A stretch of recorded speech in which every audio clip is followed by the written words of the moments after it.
Our agenda the next couple days, committee, is going to be pretty abbreviated. We did have some other presentations scheduled, but to conflicts or other reasons, they were unable to, so we are going to have a couple of short meetings, but don't get used to that. Do we have any bill introductions? Seeing none, we will move on to our briefing on the constitutional basis for legislative power. I believe our reviser, Weiss, is going to be presenting that to us.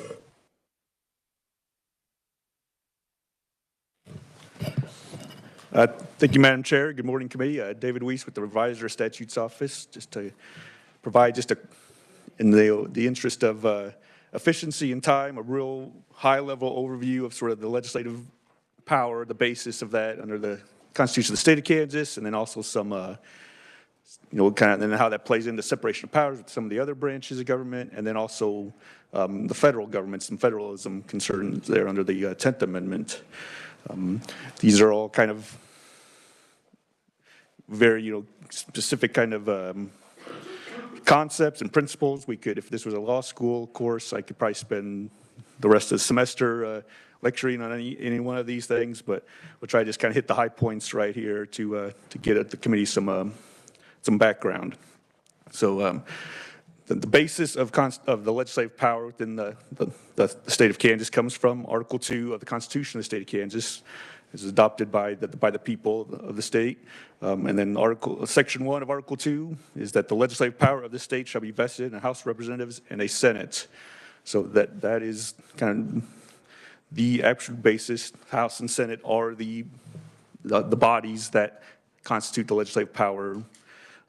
And this has been interpreted by the courts to mean the power to make, amend, or repeal laws. And then also within Article 2, Section 20, says that no law shall be enacted except by bill. So that means that the bill is the mechanism to actually enact laws through the House and the Senate. Additionally, Section 24 of Article 2 says that no money shall be drawn from the Treasury except in pursuance to a specific appropriation made by law. And since we have to have law is by bill, that means we need an appropriations act or bill to actually draw money from the Treasury, and that is by the legislature as the lawmakers. That is, the power to appropriate money is a legislative power, except as restricted by the provisions of Article 2, Section 24. The legislature has the exclusive power to decide how, when, and for what purpose public funds shall be applied in the carrying out of state governments. And then, so of that legislative power, there are times where there are specific constitutional provisions that sort of allow for a delegation of legislative power in limited circumstances. One instance, it would be Section 30 of Article 2 of the state constitution. The legislature may confer legislative powers upon interstate bodies. These are sort of in terms of a lot of times interstate compact type considerations. However, they are subject to limitation, change, or termination by the legislature unless contained in a compact approved by Congress. Another instance would be the executive reorganization order at Section 6 of Article 1, the executive branch article of the Constitution. And that allows for specific times where the governor may reorganize parts of the executive branch government. Subject to a disapproval resolution by the legislature. It's a specific kind of constitutional basis that allow what would normally be a legislative power to be exercised by the governor, subject to review by the legislature. This actually was a challenge to this particular section of the Constitution back in the 70s under the guarantee clause of that the federal government is supposed to guarantee a Republican form of government to the states. So this part was a potential separation of powers, conflict here, but the Kansas Supreme Court did uphold the use of the executive reorganization article of the Constitution. It is a self-executing, invests legislative power in the governor, but it's not in conflict with the clause guaranteeing every state a Republican form of government, which includes separation of powers. Since the legislative power is vested in the governor has a limited scope, since the government remains divided into legislative, executive, and judicial departments, And since the legislature continues to exercise all legislative power of the state and otherwise vested by the people, because ultimately, the legislature can, by passing a bill, enact, reverse or move and shift to do their own regularization of state government as well. So they still retain that power. This is just sort of an additional piece of that.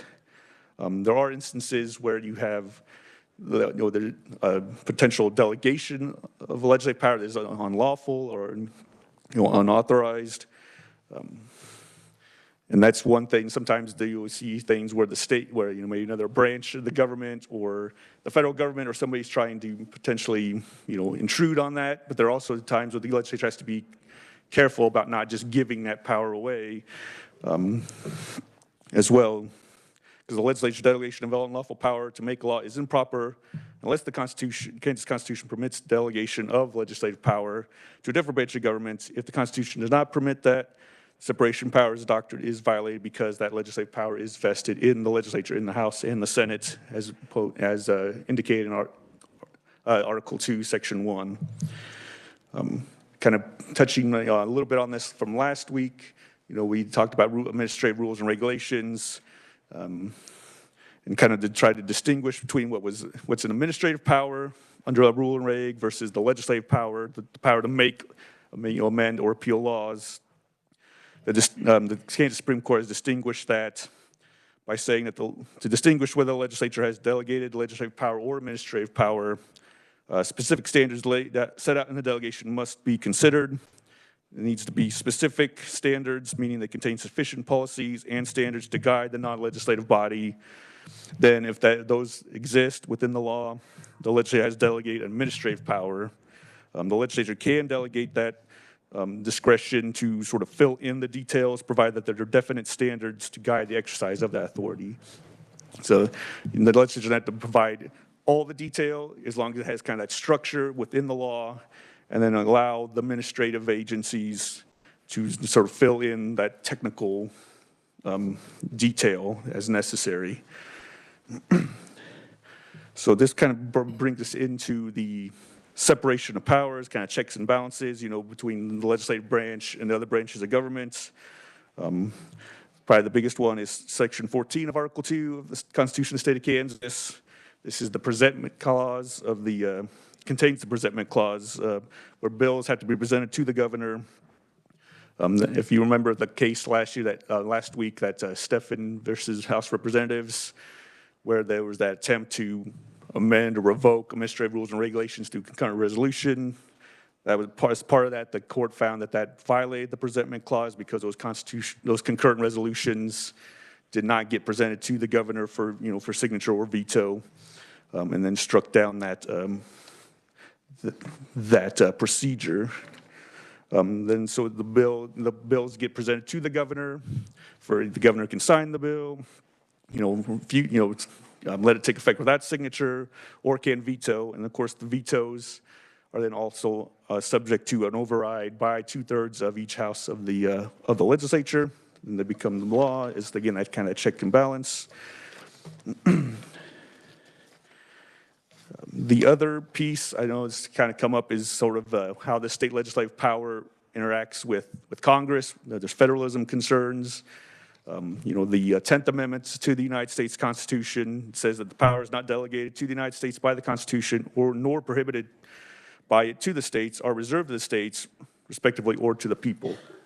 So that sovereign kind of legislative power that we find in our Article 2, Section 1 remains with the states and subject to any specific powers of Congress that are enumerated. As part of this, there's the anti-commandeering doctrine, whereby Congress is prohibited from commanding states to legislate or regulate on the federal government's behalf. Sort of the leading case on this is New York versus the United States from 1992. This involved a low-level radioactive waste policy. As part of that, there was a take title provision offering the states a choice to either accept ownership of the waste generated within their borders or regulate according to instructions of Congress.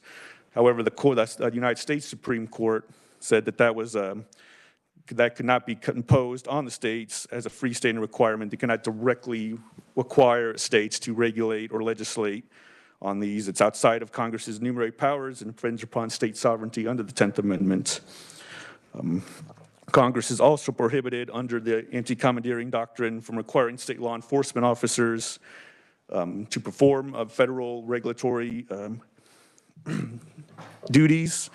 There was the Prince case in 1997, where the federal government may not compel states to enact or administer a federal regulatory program. There was a mandatory obligation under federal law to require local law enforcement officers to perform background checks on prospective handgun purchasers. The court struck that down, saying that you can't require state or local officials to enforce a federal regulatory scheme. And then finally, this is also then Congress cannot command states to refrain from passing legislation or regulating on the federal government's behalf. This is sort of a recent case that involved, I think probably a lot of people are aware, with the sports wagering type situation. There was the Federal Professional and Amateur Sports Protection Act that had made it unlawful for states to authorize sports gambling.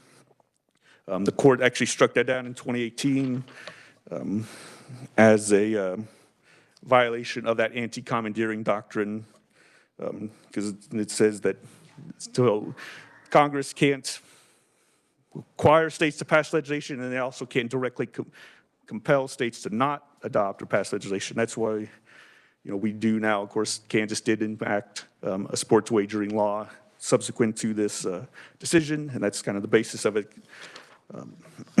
They cannot, Congress cannot directly say you can't pass laws. I mean, that legislative power is again vested in the state legislature, in the House and the Senate, and not subject to congressional, commandeering. So if the federal government can't directly compel or prohibit states from legislating, what happens a lot is the federal government will condition certain funding on and sort of incentivize states to enact certain policies or accept certain conditions to receive that federal funding.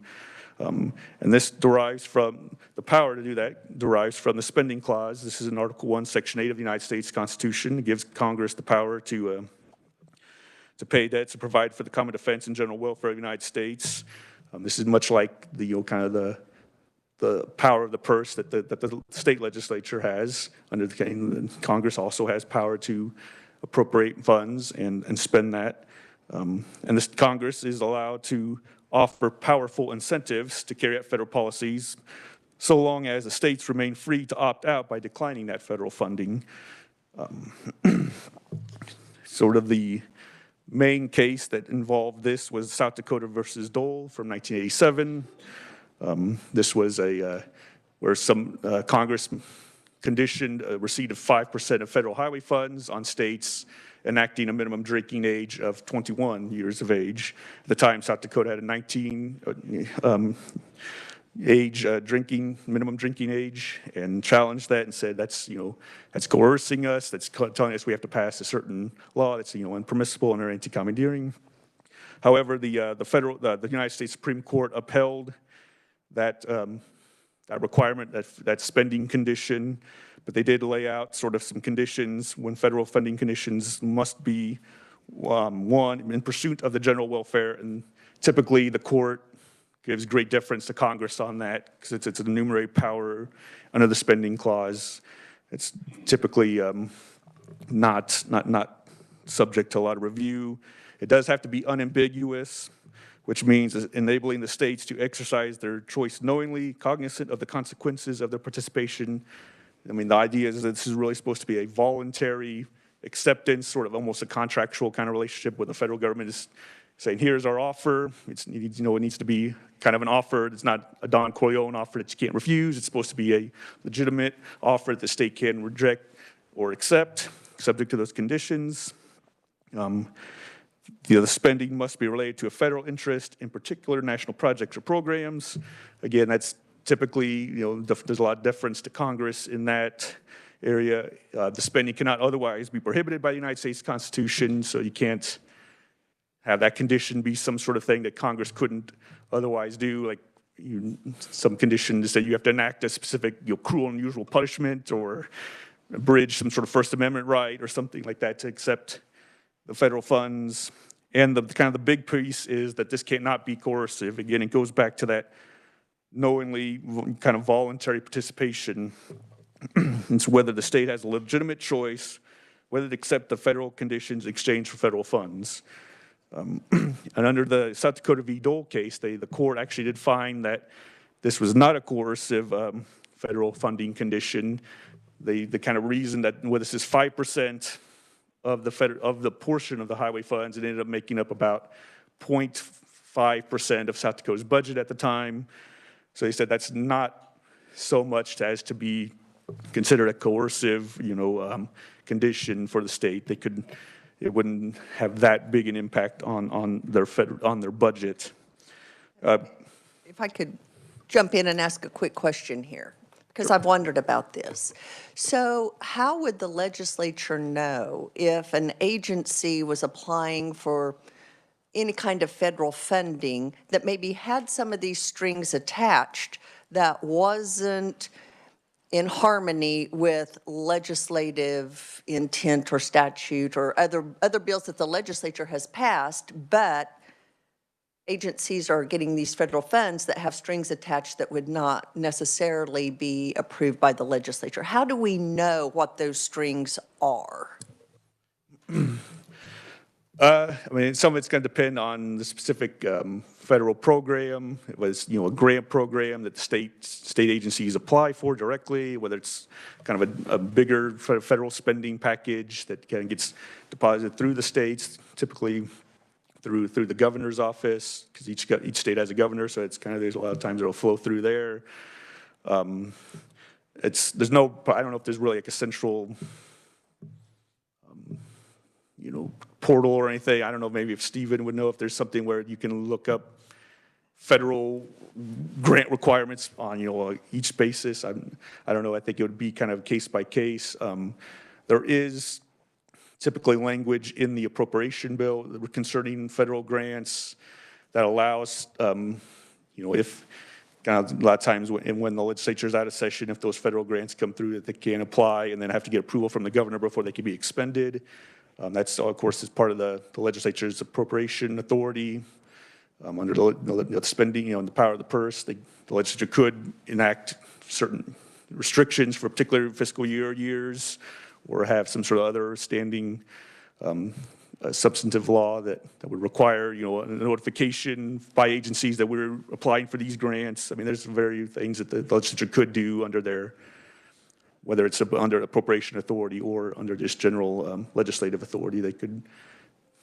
So currently, if I understand you right, there's really nothing that says here are the amount of grants or federal funds awarded directly to agencies that went through the governor's office, and here are the requirements of receiving those and expending those funds. There's currently nothing that the legislature receives that would provide that information to us. Is that correct?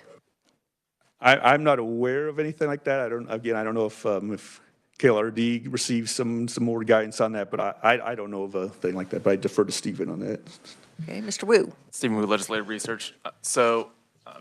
There are enough requirements with grants that flow through the state that we don't produce a single report with all the requirements on these. We are able to track those grants and requirements once they are expended, once it appears in the accounting system, essentially, is as soon as we have eyes on it.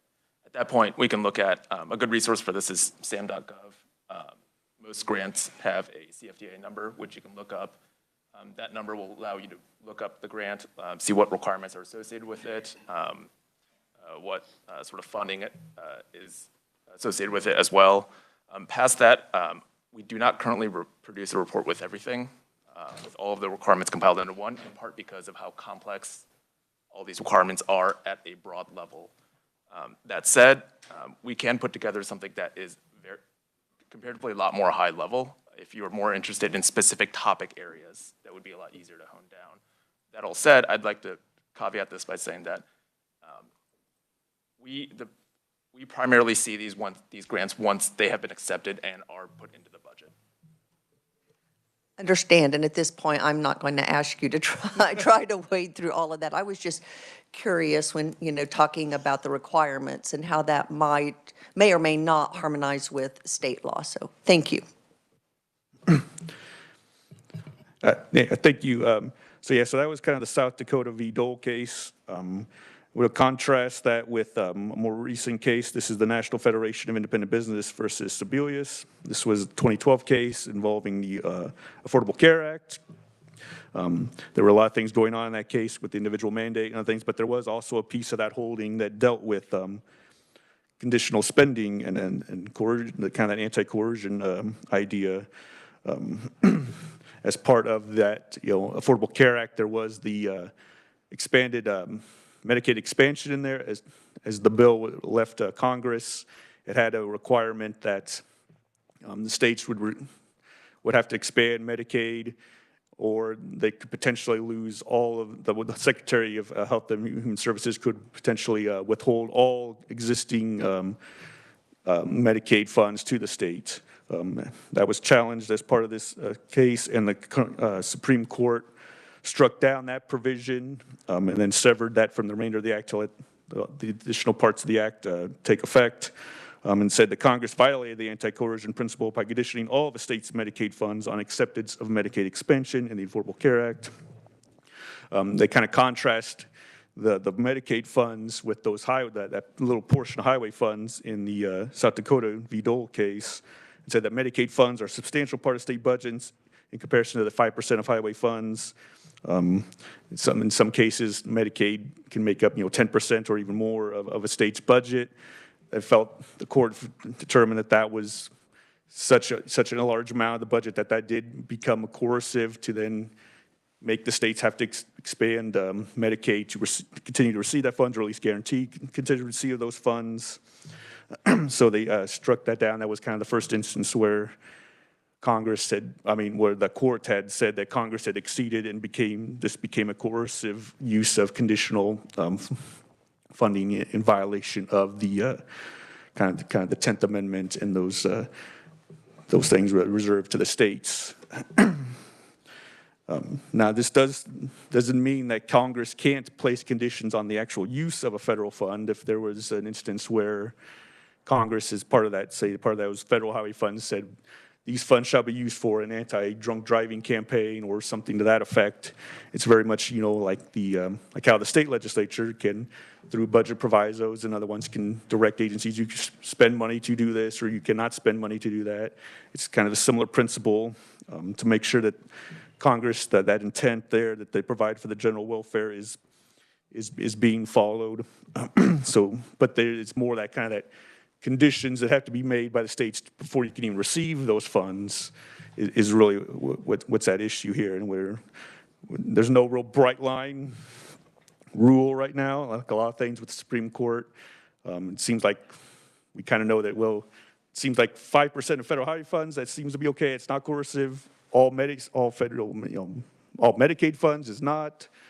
Somewhere in between there is potentially where that line becomes drawn, where it becomes a coercive sort of thing, where the states no longer have that voluntary choice is kind of up in the air at this point. But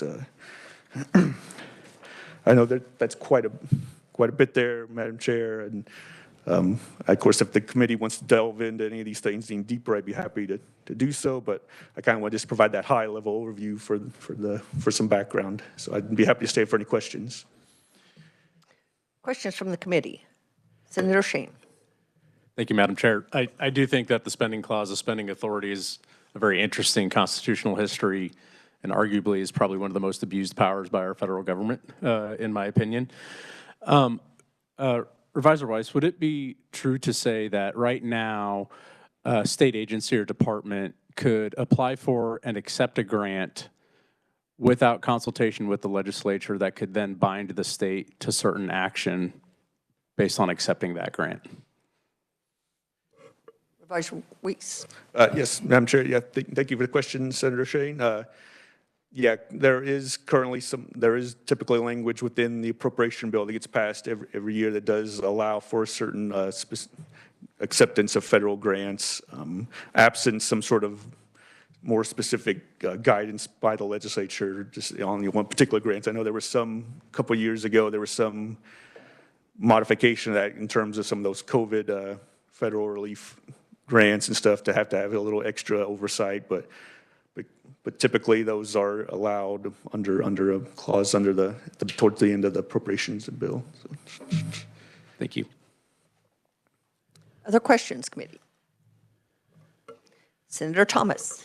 Thank you, Madam Chair. To kind of follow up on that, is there any precedent that we know of where in that particular scenario where there were federal funds accepted through basically a bureaucracy without the legislature, where there was a suit filed if that following year, budget-wise, that money wasn't included in the budget? Because I know you talked about, we won't call them conditions, but if there's grants available and they're accepted by that agency and the legislature then the next year when they come back to us and say, we need this money, and we say we can't appropriate it, and they say, well, this was part of accepting the grant, is there legal action that has been taken in the past to say we have to, by statute, provide that money? Madam Chair, Senator, I would have to probably go back and look and see if there were any specific examples like that. I don't know of any off the top of my head, but that's something I could look into. Thank you, Madam Chair. Other questions? So are there states that put into, like you mentioned the appropriations and how at the end of the appropriations bill, there's a statement that basically deals somewhat with this in a non-specific manner. Are there states that try to deal with this in any other way, such as legislation that would say grants must be consistent with state statute, or I don't know. I'm just curious. I'm thinking out loud. Do you know of any? I don't know of any specific examples. I'd be happy to kind of look and see what other states have done. I'm sure there's probably been some attempt to do that in the past, but I don't know of anything. As a condition of accepting a federal grant, it must be consistent with state statute? Yeah, I can look into that, Madam Chair. Okay. Other questions? Senator Thompson. Just real quick, do we have a hard copy of the testimony today? I didn't see it on the S drive or on the website. Supervisor, please. Madam Chair, yeah, I did not have anything specifically written on this. Just kind of just a few notes I jotted down myself. But Doing it from memory. yeah. Very good. Thank you, Madam Chair. Any other questions? Seeing none. Committee, we will meet tomorrow, same time, same place. Thank you, and have a great day. We are adjourned.